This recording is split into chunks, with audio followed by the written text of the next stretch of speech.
हिंदी साहित्य में काल विभाजन में 1375 से 1700 तक का समय भक्ति काल का माना गया है। भक्ति काल इसलिए क्योंकि इस काल में भक्तिपरक रचनाएं हुई और ये भक्तिपरक रचनाओं ने जनमानस को इतना उद्वेलित किया कि सभी इनमें आनंद विभोर हो गए। इसी कारण हिंदी साहित्य का इसे स्वर्णकाल भी कहा गया, क्योंकि इस काल में कई कालजयी रचनाएं हुई, जैसे कबीर का कबीर बीजक, तुलसीदास की रामचरितमानस, मलिक मोहम्मद जायसी की पद्मावत और सूरदास की सूरसागर। इन भक्त कवियों की मूल चेतना मानवीय कल्याण की रही और मानवीय कल्याण की भावना होने के कारण इन्होंने लोक संवेदना को व्यापक अभिव्यक्त किया। व्यापक अभिव्यक्ति के कारण लोगों ने इनको गुनगुनाना, गुनना, सुनना जारी रखा और ये लगातार आज तक चलता रहा है। भक्ति काल में ब्रह्म का जो स्वरूप है वो दो तरह से अभिव्यक्त किया गया, एक तो सगुण रूप और दूसरा निर्गुण रूप। सगुण से तात्पर्य ये रहा कि ईश्वर के साकार रूप की, सुंदर रूप की और उनकी लीलाओं की चर्चा की गई और उनका गुणगान किया गया, जबकि निर्गुण ब्रह्म में अनुभूति परक साक्षात्कार के आधार पर ही ईश्वर को माना गया और इसी साक्षात्कार परक अनुभूति से ईश्वर के गुण गाए गए। इस निर्गुण भक्ति में भी दो धाराएं विकसित हुईं, एक थी सूफी मत और दूसरी थी संत मत। सूफी मत को ही प्रेम मार्गी धारा कहा गया, जबकि संत मत को ज्ञानाश्रयी धारा कहा गया। प्रेम मार्गी धारा में मलिक मोहम्मद जायसी ने पद्मावत के माध्यम से लोगों को आत्मा और परमात्मा के बीच की दूरी को मिटाने का संदेश दिया।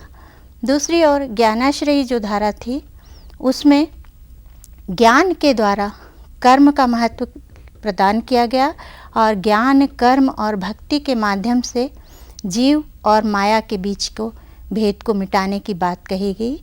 इस धारा के प्रमुख प्रवर्तक कबीर थे। कबीर ने उस समय जन्म लिया जबकि भारतीय समाज शोषित, पीड़ित और बहुत ज़्यादा सताया हुआ था और इस कारण कबीर ने जो जनता बाह्य आडंबरों से पीड़ित थी, दुखी थी और अलग अलग धर्म के लोगों के द्वारा अलग अलग प्रकार से ईश्वर की जो उपासना की जा रही थी, उसमें पाखंड को दूर करने के लिए कबीर ने अपनी वाणी को स्वरूप दिया और अभिव्यक्त किया। यद्यपि कबीर स्वयं पढ़े लिखे नहीं थे, मगर जो कुछ भी उन्होंने जाना, जो कुछ भी उन्होंने अनुभव किया, उसके आधार पर उन्होंने जो शिक्षा दी, जो उपदेश दिए, उनको उन्होंने लोगों तक पहुंचाया। और ये जो बात उन्होंने कही वह उनके शिष्य धर्मदास ने लोगों तक पहुंचाई और कबीर बीजक नाम के ग्रंथ में संग्रहित की। तो कबीर एक युग के प्रवर्तक ही नहीं थे, वे एक महान दृष्टा थे, एक महान समाज सुधारक थे और महान क्रांतिकारी कवि थे। कबीर के बारे में जो कुछ भी कहा गया उसके बहुत ज़्यादा तथ्य प्रमाणिक नहीं हैं और प्रमाणिक नहीं होने से जो कुछ भी ज्ञात है वह इधर उधर के तथ्यों के आधार पर जुटाया गया है। कबीर के जन्म के संबंध में भी बहुत रोचक कथा प्रचलित है। काशी की एक विधवा ब्राह्मणी को रामानंद जी ने भूल से, गलती से एक आशीर्वाद दे दिया पुत्रवती होने का और कालांतर में वो जब गर्भवती हुई तो समाज का डर उसे सताने लगा। जब उसने शिशु को जन्म दिया तो उसको काशी के एक जलाशय लहरताल के पास छोड़कर आ गई। यहाँ पर काशी के ही एक जुलाहा नीरू और उसकी पत्नी नीमा को ये शिशु मिला। निसंतान दंपति इसको देखकर बहुत खुश हुए, इसे अपने घर ले आए और इसका पालन पोषण किया। इसका नाम उन्होंने कबीर रखा। यही कबीर हमारे आज के युग की प्रासंगिकता को भी प्रकट करता है। इसी कबीर ने जनमानस को एक नए मार्ग की ओर ले जाने का संदेश दिया। नीरू और नीमा ने कबीर को लाकर पालन पोषण किया, तब उसका नामकरण संस्कार की बात आई। नामकरण संस्कार के लिए ऐसी जनश्रुति है कि कबीर कर धन वीर, यानी हथेली में जो मुख्य स्थान है उसको वीर को अंगूठा कहा गया और इस प्रकार से इनका नाम कबीर हुआ। हथेली से उत्पन्न हुए हैं इसलिए कबीर कहलाए। एक और जनश्रुति है क्योंकि कबीर जो है, कुरान को जब खोला गया तो पहला जो शब्द कबीर निकला तो इसके आधार पर उनका नाम कबीर कहा गया। यद्यपि इन दोनों कथाओं में, किंवदंतियों में कोई साक्ष्य प्रमाण नहीं मिला है, मगर कबीर का मतलब ही महान होता है और इस प्रकार कबीर का नाम इस प्रचलन में आया। कबीर ने अपना जीवन घर के कार्य से शुरू किया क्योंकि जुलाहा दंपति बुनकर अपना जीवन यापन करते थे। कबीर ने भी उसी परंपरा को अपनाया और कपड़े बुनकर अपना जीवन यापन करना प्रारंभ हुआ। उनकी शिक्षा तो हुई नहीं थी क्योंकि गरीब दंपति किस प्रकार से उनकी शिक्षा करवाते। उन्होंने जो कुछ भी सीखा वह देखकर और अनुभव से ही सीखा। उन्होंने स्वयं एक जगह लिखा है, मसी कागज छुओ नहीं, कलम गही नहीं हाथ। तो ऐसा व्यक्ति जिसने कभी कागज़ को छुआ ही नहीं है, वो कैसे अपनी रचनाओं को प्रष्टांकित कर सकता था। किंतु उन्होंने अनुभव से जो कुछ सीखा उसने यह सिद्ध कर दिया कि अनुभव ही व्यक्ति को आगे बढ़ाता है, वही जीवन के गूढ़ अर्थों को समझाता है। उनका यद्यपि जन्म काशी में हुआ था और काशी के बारे में जो मान्यता है, काशी के समय में उस समय जो विद्वान हुए थे वह इस तरह से अपनी बातों को रखते थे कि सब तरफ पाखंड था, मूर्ति पूजा की जा रही थी, लोगों को सताया जा रहा था, जाति पाति का भेदभाव किया जा रहा था। ऐसे समय में कबीर ने इन सब का विरोध किया। शिक्षा नहीं होने के बावजूद भी उन्होंने आसपास के परिवेश से देखकर जो कुछ भी अनुभूति की उसको उन्होंने उपदेश के द्वारा, शिक्षा के द्वारा लोगों को पहुंचाया। अगर परिवार की बात करें तो कबीर के परिवार में 2 पत्नियां थीं उनकी, एक धनिया और दूसरी लोई। लोई कहा जाता है कि उनकी शिष्या थी और उनके गुणों से प्रभावित होकर उसने कबीर से विवाह किया, मगर कबीर और लोई की पटी नहीं। लोई का ताना एक प्रसिद्ध कृति है जिसमें लोई ने अपनी अनुभूति को व्यक्त किया है। कबीर के एक पुत्र और एक पुत्री थी जिनके बारे में उन्होंने स्वयं ही कहा है, बूढ़ा वंश कबीर का उपजा पूत कमाल। कबीर का जो वंश है वो डूब गया क्योंकि कमाल नाम का उनका बेटा पैदा हुआ और कमाल जो था संसार की विषय वासनाओं में लिप्त होने लगा, माया मोह में भटकने लगा और संसार की ओर आकृष्ट हुआ। इसीलिए कबीर ने ये कहा कि कमाल के आने से उनका वंश समाप्त हो गया। कमाली उनकी जो पुत्री थी उसका विवाह उन्होंने एक सर्वाजित नाम के ब्राह्मण से करवाया और इस प्रकार कबीर का वंश यहीं से समाप्त हुआ। गुरु के बारे में अगर कहा जाए तो उनके गुरु रामानंद हैं, मगर कई लोग कहते हैं कि शेख तकी उनके गुरु रहे, पर अंतः साक्ष्य के अनुसार रामानंद ही कबीर के गुरु ठहराते हैं क्योंकि उन्होंने एक बार कहा, मैं भया प्रगट काशी में रामानंद चेतारा। इससे सिद्ध होता है कि रामानंद ही उनके गुरु थे। गुरु को प्राप्त करने के लिए कबीर बहुत भटके। रामानंद के पास जब गए तो रामानंद ने इनकार कर दिया उनका गुरु पद लेने के लिए। कबीर निराश नहीं हुए, वे उस मार्ग पर जाकर बैठने लगे जहाँ काशी में गंगा के किनारे रामानंद रोज़ घाट पर जाते थे। एक दिन कबीर जब घाट की सीढ़ियों पर लेटे हुए थे तो रामानंद घाट से सीढ़ियाँ उतरे, तब उनके शरीर पर ठोकर लगी तो उनके मुंह से राम राम निकला। कबीर झट उठे और रामानंद के पैर पकड़ लिए और रामानंद के पैर पकड़कर उन्होंने गुरु को पूजा। गुरु ने तब उनको शिष्यत्व ग्रहण किया और कबीर को शिक्षा दी। इस प्रकार से रामानंद ही उनके गुरु हुए। कहा तो यह भी जाता है कि वे कबीर जो हैं वो रामानंद के ही औरस पुत्र थे क्योंकि विधवा ब्राह्मणी को उन्होंने ही तो आशीर्वाद दिया था।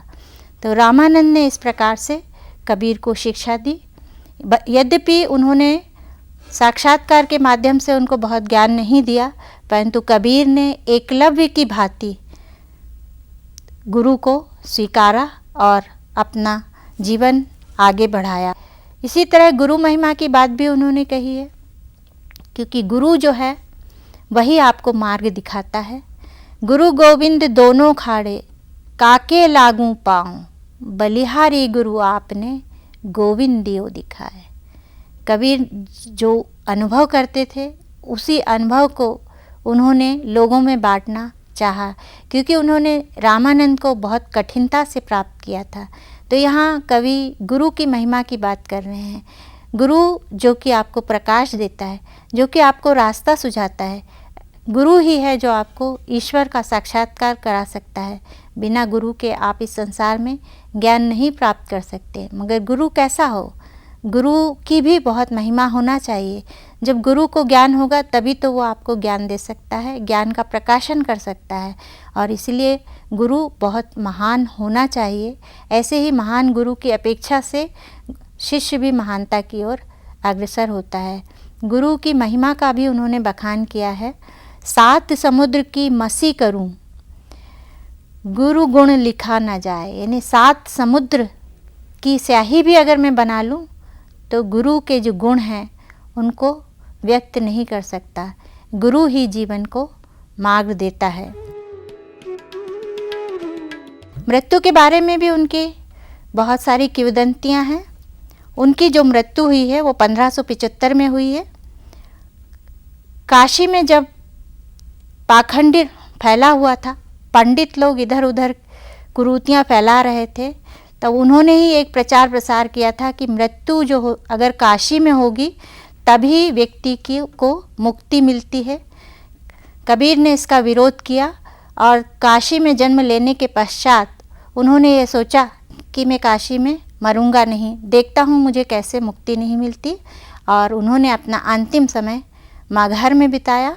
वहीं उन्होंने अपने प्राण त्याग किए। उनके प्राण त्याग करने के बाद उनकी देह के लेकर भी हिंदू और मुसलमानों में झगड़े हुए, क्योंकि कबीर हिंदू होकर भी हिंदू नहीं थे और मुसलमान होकर भी मुसलमान नहीं थे, क्योंकि वे तो समस्त मनुष्य मात्र के थे, समस्त मानव जाति के थे। हिंदू और मुसलमानों के जब झगड़े हुए तो उनकी देह रात को जब पड़ी रही, तब सुबह जब लोग आए वहाँ पर फिर से उन्हें देह को बांटने की बात करने लगे, तब आकर देखा तब वहाँ पर उनकी देह नहीं थी और फूल बिखरे हुए थे। तब आधे फूल हिंदुओं ने और आधे फूल मुसलमानों ने ले लिए। हिंदुओं ने काशी में काशी चौरा बनवाया, जबकि मुसलमानों ने कबीर शाह की गद्दी का निर्माण किया। इस तरह से जो संत अपने जीवन काल में ही किंवदंती बन गया था, उसकी रचनाओं ने समाज को एक दिशा दी। उसकी रचनाएं प्रामाणिक अभी भी नहीं हैं, किंतु उनका जो शिष्य है धर्मदास, उसने कबीर बीजक में उनकी रचनाओं को संग्रहित किया। ये प्रामाणिक कृति है और इसमें 3 तरह की साखियाँ, रमैनी और पद ये संकलित हैं। साखी में संसार विषयक बातों को कहा गया है, लौकिक आचरण की बात कही गई है, जबकि रमैनी में मानव शरीर और ईश्वर की आराधना की बात कही गई है। पद सब कबीर के गेय हैं और इनमें उसने जीव, माया, ईश्वर और प्रेम की भक्ति की बात कही है। साखी का मतलब शिक्षा से ही नहीं होता। कबीर के अनुसार साखी का मतलब संसार की समस्याओं को सुलझाना है, और इन संसार की समस्याओं को सुलझाने के लिए कबीर ने जो कुछ भी उपदेश दिए, उनमें से अगर हम पहले पुस्तकीय ज्ञान की बात करें तो पुस्तकीय ज्ञान को तो उन्होंने कभी भी महत्व नहीं दिया। उन्होंने कहा कि शिक्षा 3 प्रकार से प्राप्त की जा सकती है, अनुभव के द्वारा, सुनकर और पढ़कर। मगर पढ़ने से इतना याद नहीं रह सकता, वह तो कोरा ज्ञान ही रहेगा, जीवन यापन उससे नहीं किया जा सकता। जीवन यापन के लिए ज़रूरी है कि वह संसार के बीच में रमे, अपना कर्म करे, आसपास के परिवेश को जाने और लोगों को जाने।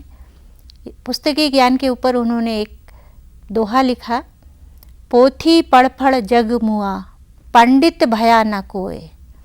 एके आखर प्रेम का पढ़े सो पंडित होए। यानी जिस व्यक्ति ने पोथी पढ़ ली है तो पोथी तो आपको कोई शिक्षा नहीं दे सकती, पोथी तो जीवन की बातें आपको सिखा नहीं सकती। जबकि अगर आपने किसी से प्रेम कर लिया है तब आप संसार के एक ज्ञानवान व्यक्ति हो सकते हैं, क्योंकि अगर आपने प्रेम सीख लिया, प्रेम कर लिया, तब आप किसी से विद्वेष नहीं कर सकते। एक व्यक्ति जब प्रेम में डूबता है तो वह कभी किसी का अहित नहीं कर सकता। और यही हमको लगता है कि कबीर आज फिर प्रासंगिक हो उठे। आज देशों में जो झगड़े चल रहे हैं, अस्मिता की जो लड़ाई चल रही है, स्थान के लिए लोग एक दूसरे से मारपीट कर रहे हैं, हिंसा की घटनाएं हो रही हैं, अगर व्यक्ति प्रेम में रमने लगेगा तो ये हो ही नहीं सकता। क्योंकि रहीम भी इसी बात को कह गए हैं ना, मूल मूल को सींच बो। जब आपने मूल को, जड़ को सींच लिया है, ये जड़ जो है ये प्रेम की है, इसको अगर आपने सीख लिया है, इसको अगर आपने दूसरों को प्रेम करना सिखाया, तब आप संसार में प्रेम जब हो जाएगा तो कोई लड़ाई नहीं होगी, कोई झगड़ा नहीं होगा। इसी तरह से उन्होंने मनुष्य जीवन की निस्सारता को लेकर कहा है, पानी केरा बुद बुदा असमानस की जात, देखत ही छुप जाएगा जो तारा परवात। ये मनुष्य जन्म जो आपको मिला है ये बहुत दुर्लभ है। इस मनुष्य जन्म को बेकार मत जाने दीजिए, क्योंकि प्रातः का जो तारा होता है वो पलक झपकते ही छुप जाता है। ऐसे ही आपका मनुष्य शरीर भी है, बुलबुले के समान है, थोड़े से समय में उसका अंत हो जाएगा। तो इस संसार में जब आपको ईश्वर ने भेजा है तो आपको किसी कार्य के निमित्त भेजा है, उसको पूरा कीजिए, तभी इस जीवन में आपको मुक्ति मिल सकती है। इसी प्रकार काशी में जो आडंबर चल रहे थे, पाखंड चल रहे थे, मूर्ति पूजा का व्यापक प्रचार किया जा रहा था, माला फेरने की बात की जा रही थी, उसका विरोध करने के लिए कबीर ने जनता के बीच में आकर अपनी आवाज़ को बुलंद किया। उन्होंने किसी एक धर्म विशेष के लोगों को नहीं लताड़ा, उन्होंने सभी समुदाय के लोगों को उपदेश दिया। जैसे कि उन्होंने ब्राह्मणों के लिए कहा, जो तू ब्राह्मण बामनी जाया, आन बाटते क्यों नहीं आया। तो मनुष्य जो जन्म है वो देह के द्वारा ही होता है।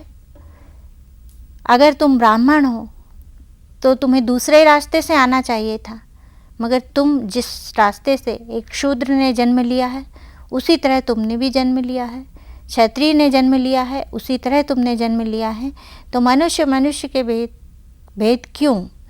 इसी प्रकार उन्होंने मुसलमानों को भी नहीं छोड़ा और कहा, काकर पाथर जोड़ के मस्जिद लई बनाए, ता चढ़ी मुल्ला बाग दे बहिरा हुआ खुदाए। यानी कंकड़ पत्थर को जोड़ के तुमने मस्जिद तो तैयार कर ली, उसके ऊपर चढ़ के चिल्लाने से क्या फ़ायदा। क्या तुम्हारा ईश्वर बहरा है? अगर ईश्वर बहरा है तो वो ईश्वर है ही नहीं, क्योंकि ईश्वर जब आप कहते हैं कि कण कण में व्याप्त है, जो कि कबीर का ईश्वर था वो सब जगह व्याप्त था, तो फिर उसके लिए मस्जिद बनाने की आवश्यकता ही नहीं। इसी प्रकार उन्होंने हिंदुओं के लिए भी कहा, पाहन पूजे हरि मिले तो मैं पूजू पहाड़, ताते तो चाकी भल्ली पीस खाए संसार।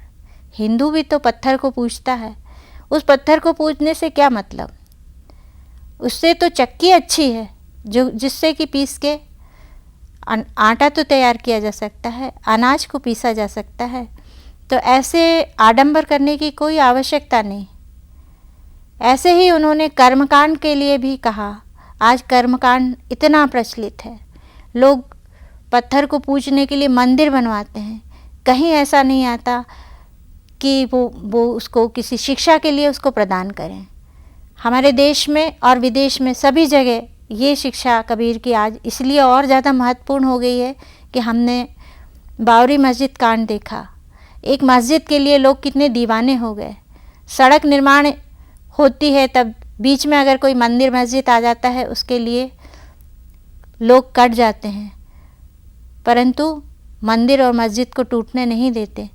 तो इस भाव को अगर दूर करना है तब तो कबीर की बातों को फिर से हमको याद करना होगा क्योंकि कबीर तो कभी पत्थर पूजने की बात ही नहीं करते, ना माला फेरने की बात करते हैं।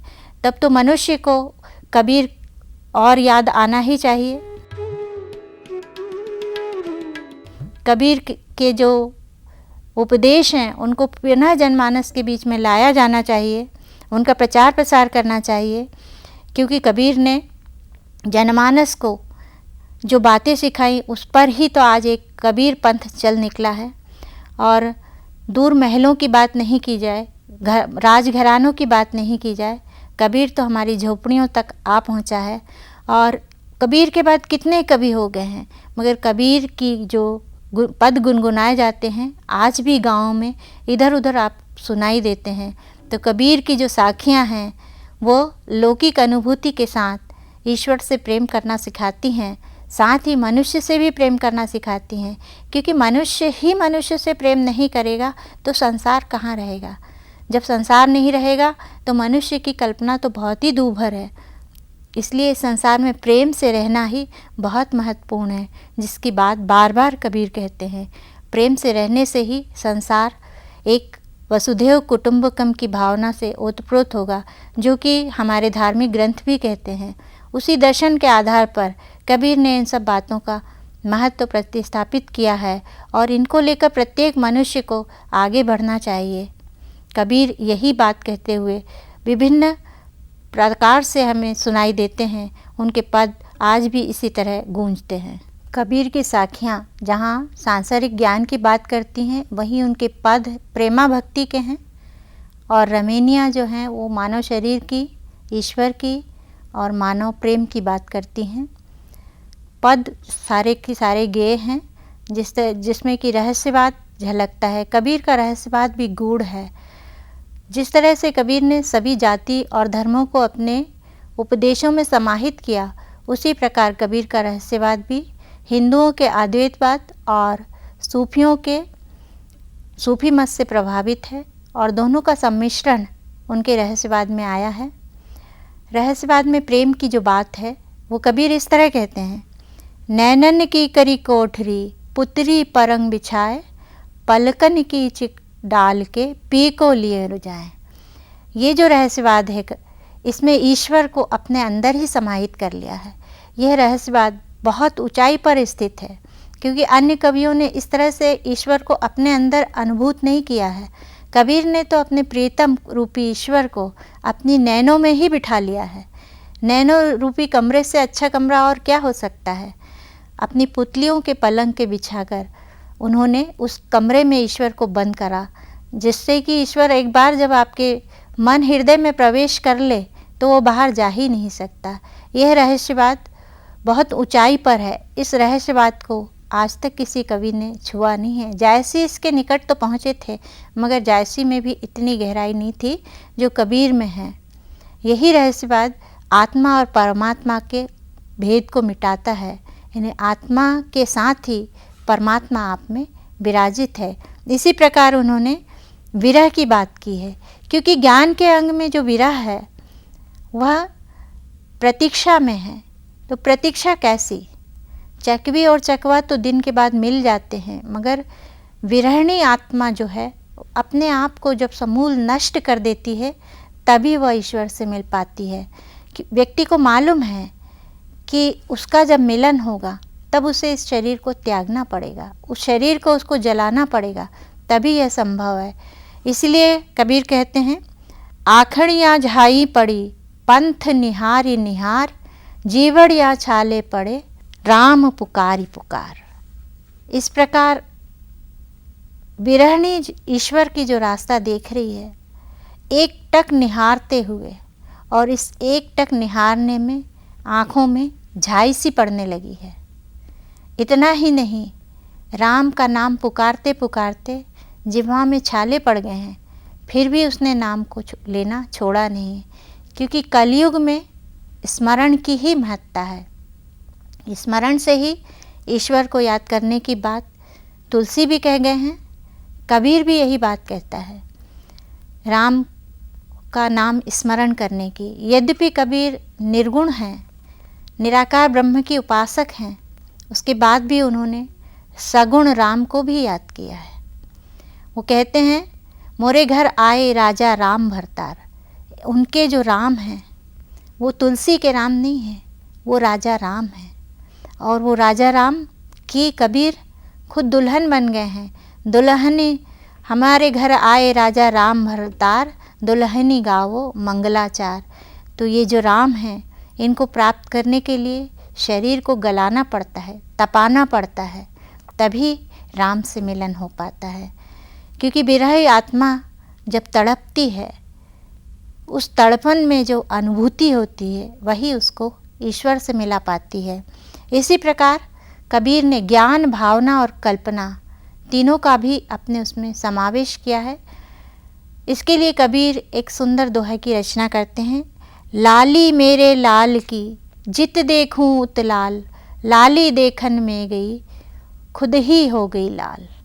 ईश्वर की ये जो कल्पना है ये भी बहुत अनूठी है, क्योंकि लाली देखने के लिए कबीर जब पूरे संसार में नज़र दौड़ाते हैं, इधर उधर उनकी दृष्टि ढूंढती है, खोजती है, मगर फिर उसी लाल को देखने के लिए खुद ही लाल हो जाती है। यानी जो लाली है उसमें वह संपूर्ण प्रवेश कर लेती है और अंदर ही वो लाली झलकने लगती है। इसी को एक तरह से कबीर ने कहा और भी व्यक्त किया है, क्योंकि कण कण में उनका जो ईश्वर व्याप्त है तो वह लालिमा पूर्ण है, और वो लालिमा के अंदर एक नील दृष्टि का आक्षेपित किया गया है, और ये नील दृष्टि एक बिंदु है, इस बिंदु में ही लाल समाहित है। इसलिए कबीर फिर कहते हैं कि जब वो खुद लाल हो गई है तब वो बोलती है, जल में कुंभ, कुंभ में जल है, बाहर भीतर पानी, फूटा कुंभ जल जल ही समाना, यही तथ्य कह ज्ञानी। यानी फिर संसार की निस्सारता की बात, संसार में रहने की बात और मनुष्य के शरीर की बात, ये तीनों इसके अंतर्गत आ गई हैं। उनकी रमेनी का यह एक बहुत ही उत्कृष्ट उदाहरण है कि कुंभ जो है उसमें जब जल रहता है और नदी में जब कुंभ को डुबाया जाता है, जो जल उसके अंदर है वो कुंभ फूटता है तो उसमें जो जल है वो वापस नदी में समाहित हो जाता है। इसी प्रकार मनुष्य का शरीर भी जल के कुंभ के मानिंद है, और जिस शरीर का जब अंत होता है, शरीर जब नष्ट होता है, तो पांचों तत्व जो है अपने अपने अंशों में विभक्त होकर उसी परम पूर्ण परमात्मा में विलीन हो जाते हैं। इसीलिए कबीर अपनी चादर को ज्यों की त्यों धर देते हैं। जैसे ही ईश्वर ने उनको भेजा था वैसे ही वो अपने आप को पुनः ईश्वर में मिला देते हैं। ईश्वर और माया, जीव और ब्रह्म, इनका विभेद जो अद्वैतवाद नहीं सिखाता है वही कबीर कहते हैं कि आत्मा पुनः परमात्मा ही मिलती है। इन संसार में आने वाला प्रत्येक प्राणी अंत में उसी परम धाम को प्राप्त होता है। कबीर ने ये जो अपनी रचनाएं कहीं किसी भी प्रकार से, चाहे वो भाषा हो, खड़ी बोली हो, उर्दू हो, फारसी हो और आसपास की बोलियों के शब्द हों, सबको लेकर चला है। ऐसा नहीं लगता कि कबीर को भाषा में से शब्दों को चुनना पड़ता है। भाषा स्वयं कबीर के पीछे पीछे चलती है। इसीलिए आचार्य रामचंद्र शुक्ल ने इनकी भाषा को सधुकड़ी कहा, वहीं डॉक्टर श्याम सुंदर दास ने इनकी भाषा को खिचड़ी भाषा कहा। मगर यह बात उतनी ही सत्य है कि विभिन्न बोलियों और भाषाओं के शब्दों को लेकर भी कबीर जनभाषा के कवि हैं। केवल कवि ही नहीं, एक निर्भय निडर कवि हैं। जो कुछ भी उनको कहना था उन्होंने अपने शब्दों से कहा, और शब्द उनके पीछे भागते दौड़ते नज़र आते हैं। अपनी बात को उन्होंने इस तरह से कहा कि डॉक्टर राम कुमार वर्मा को कहना पड़ा कि कबीर वाणी के डिक्टेटर हैं, और वाणी के डिक्टेटर इस कवि को शत शत नमन करते हुए आज के प्रत्येक प्राणी को अपने जीवन में उतारने का प्रयास करना चाहिए। तभी कबीर आज फिर से प्रासंगिक हो उठे हैं। आज के युवाओं को नई दिशा देने के लिए कबीर जितने महत्वपूर्ण हैं, जितने महान युग दृष्टा हैं, उतना और अन्य कोई कवि नहीं है।